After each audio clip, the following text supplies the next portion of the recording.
Hello, friends. Welcome back to my channel. Hope you all are doing good. Today, I'm going to discuss about how to start the data governance in your organization or company. So, let's begin.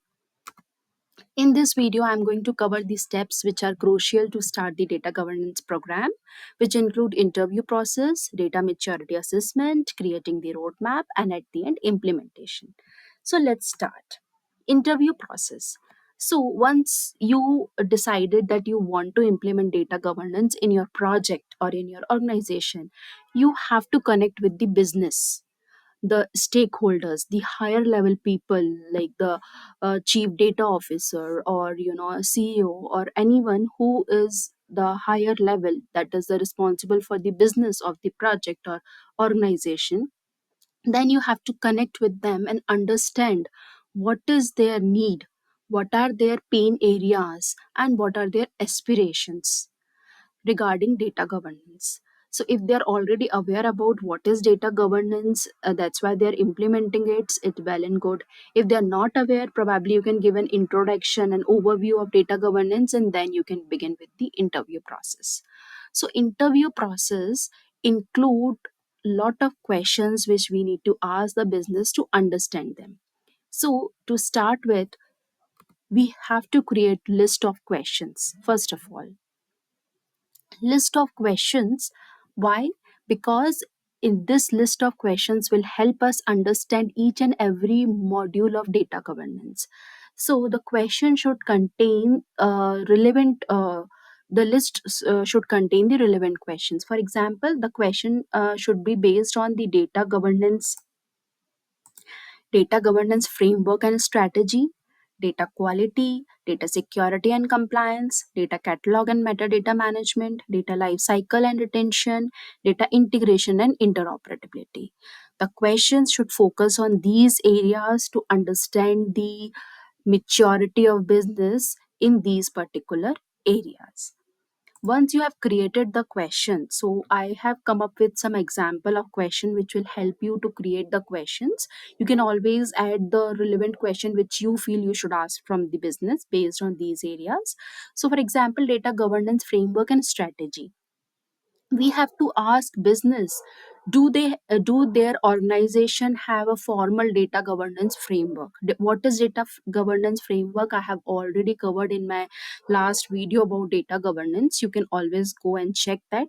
Data governance framework is a complete strategy which we need to follow. So if they already have, it's well and good. If they don't have, then yes, we have to look upon this. Then are there defined roles and responsibility?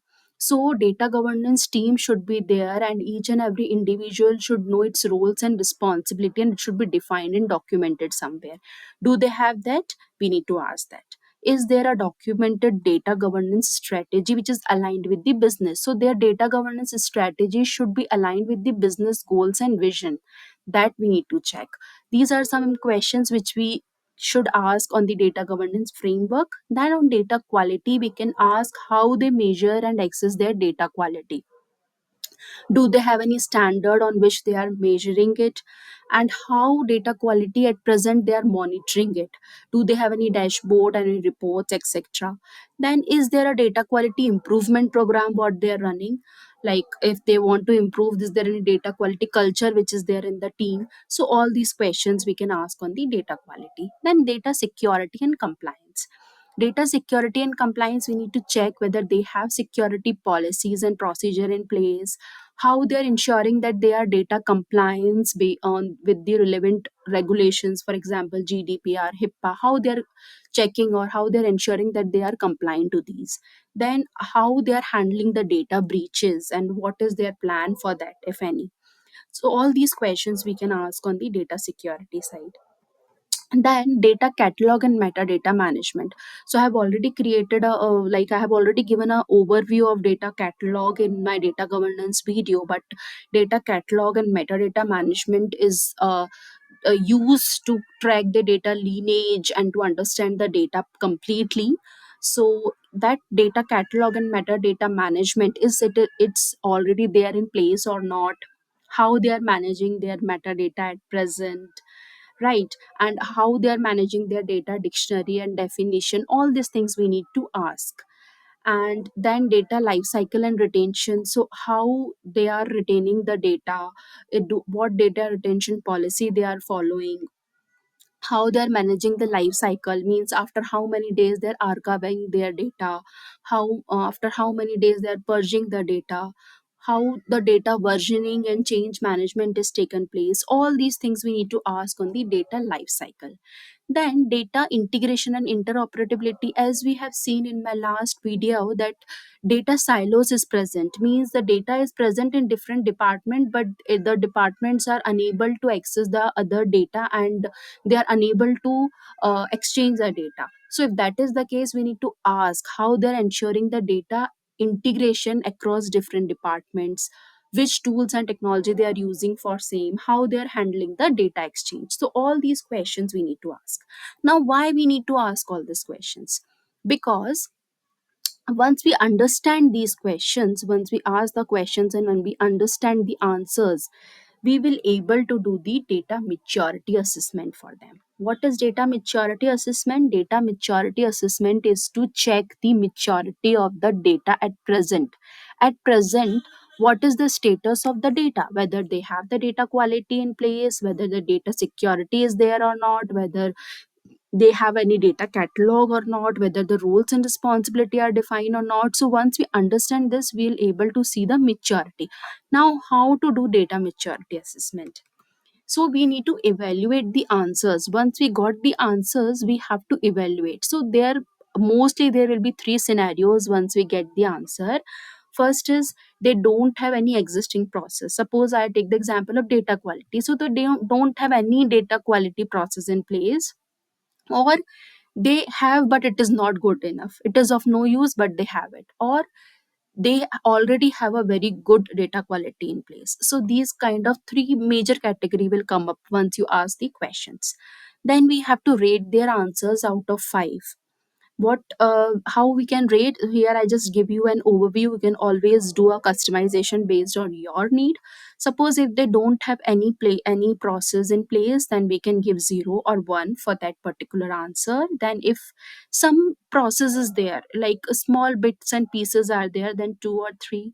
If the process is completely defined but it is not implemented, means they do have data quality rules defined, they do have security policies defined, but this is not implemented in their organization, they are not following the same, then we'll give 4. And if everything is defined and already getting followed and implemented, then we'll give 5. So based on the rating, we can segregate their level. For example, if 0 to 1 will give below average, 2 to 3 will give average, 4 means good, and 5 means excellent data maturity. So how we can do this, I have just shown you. Now once we get the data maturity, then we will define a roadmap for the business. In this roadmap, we have to ask the priority. Suppose I got to know that the business or the company don't have a good data quality, and even they don't have any data security policies in place, and also there is no data cataloging in their organization, and they want to work on each and every module.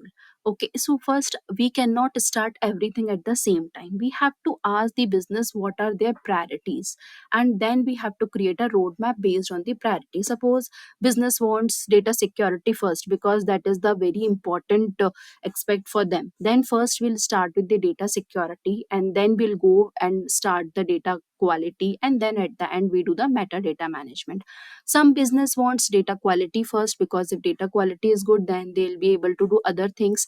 So based on the business priority, we have to understand that and create a roadmap for that, for them. In this roadmap, we can also include the timelines, like when to start and when to finish. All those things we can include. After creating roadmap, we have to start with the implementation, actual implementation. So for that, we need to hire skilled people, relevant skills. Suppose I want data security, I need to hire data security individuals. If I need to implement data quality, I need data quality skill set. So based on this, we need to start implementing. After hiring, we need to start the process of implementation. While implementing, we should have frequent connect with the business to show the progress, so that business will be aligned and they can give us feedback. And once the everything is finished, implementation is over, we need to deliver, hand over the work to the business, and at the end we have to again evaluate the data maturity, and now the rating should be high because we have already implemented it. So this is how you have to start the data governance program if you're starting from the scratch. So I hope this video is useful for you. If so, please do like it, and I'll keep coming with more such videos. Till then, take care. Have a great day ahead. Bye bye.